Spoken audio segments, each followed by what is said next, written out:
Well, hey there, YouTube. Matt M. Roy back again. Back to you with another garage sale finds video. I went to 2 different community sales today, and even though it was raining, I sure did find some goodies. There were really only about 5 or 6 garage sales in each community sale. It was supposed to be a lot more than that. Usually these 2 sales I go to every year, and there's usually upwards of 40 or 50 houses participating, but due to inclement weather, I guess people decided not to put their stuff out today. So without further ado, let's get started. Well, first thing I found were these 2 Keurigs. This one right here on the right is a Keurig 2.0, and I really am not sure about the models on these. I know this is similar to the one that I purchased at BJ's a few weeks ago. You can see down here, let's see what it says. It's Keurig 2.0. Always look for the Keurig logo. I'm guessing this is probably like the 230 or the 330. As you can see, it is in good shape. I have not actually tested either of these 2 Keurigs yet.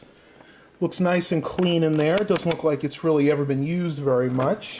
This is one of the infamous ones where you cannot use the older K-Cups, and you can't use a My K-Cup because up here, I don't know if you guys can see this or not, right up here, I don't think the camera will pick it up, there is a barcode scanner that actually scans the top of the K-Cup, and if it doesn't have that little white rim that says Keurig Brewed, it won't accept it. So again, not the greatest one, but these do work well, and most of the new K-Cups are accepted in these. Turn it around to the back, you see it has the water reservoir. Seems to be in decent shape. As a matter of fact, the only negative I've seen about this so far, it looks like one of the dogs may have gotten to the cord. I'm thinking a dog might have chewed it up or something. I mean, other than that, this thing is clean as can be. So yeah, decent find there. Next, from another garage sale, I have this Keurig Elite. That's just what they call it. I didn't see an actual model number. Have not cleaned this at all. This is a more basic model than the 2.0. You can see it has the 3 brewing settings. Probably 4, 6, and 8, or it's 6, 8, and 10. I'm not 100% sure. Got your power button there. This is auto off. Heating, descaling, and add water. Basically, the descaling, I've showed this before in a previous video. When you get lime and calcium built up in the system, this light will turn on and warn you that you have to run vinegar through it. So if you guys are interested in that video, you can check it out. I'll put a link to that in the bottom somewhere of this video. This one is going to require some more cleaning, that's for sure. But they assured me that both of these machines worked. You can see it's fairly decently clean in there. These did not come with the filters. That was an option for these, and none of these actually had that option. So yeah, not a bad score. Next, I found this HP Pavilion Model A1540N. I picked this up for $4. The gentleman said that it did not work. He said that when you push the power button, it just beeped. So I'm assuming it's either a power supply or an issue with the memory.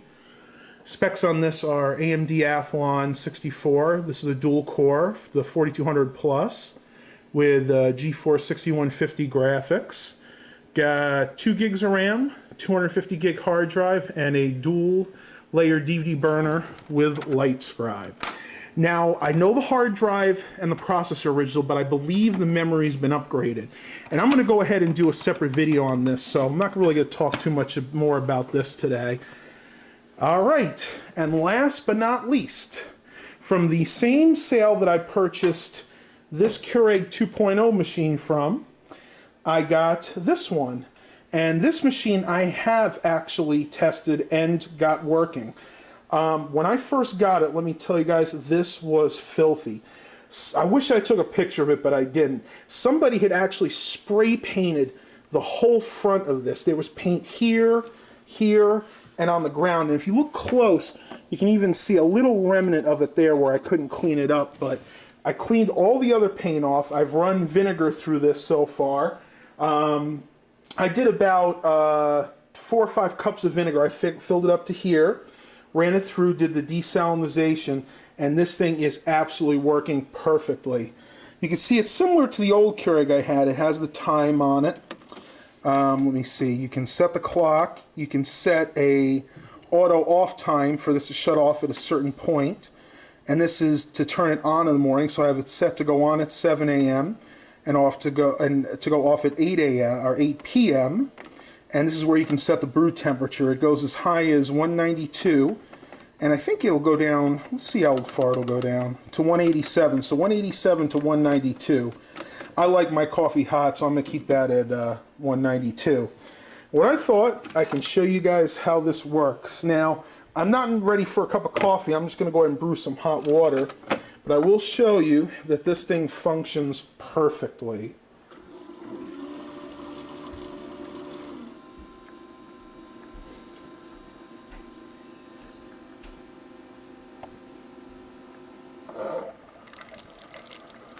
When I first got it, the stream was almost non-existent.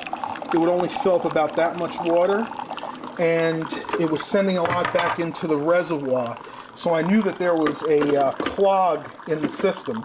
So what I did is I took, like I showed previously, I took the hose here, the sprayer hose, and I actually put it on the intake of this Keurig while it was off, and I sprayed it, and I had that basically purged all the junk out of the system. The water came out here and also came out of the reservoir, and I did that for about a minute, and ever since then the system has been working perfectly.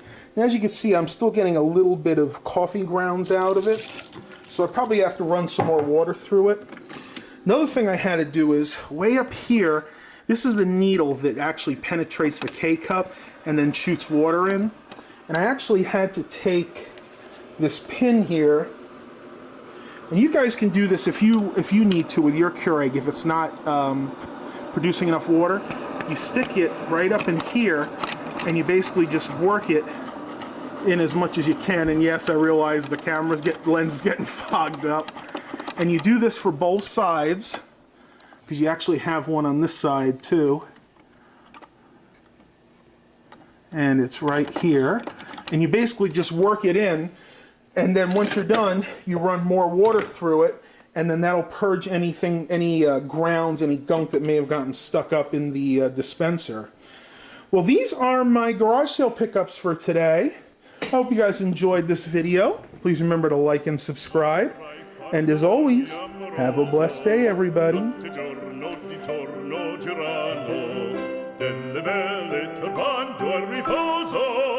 Narcisetto dolcino d'amor, delle belle turbando e riposo, Narcisetto dolcino d'amor.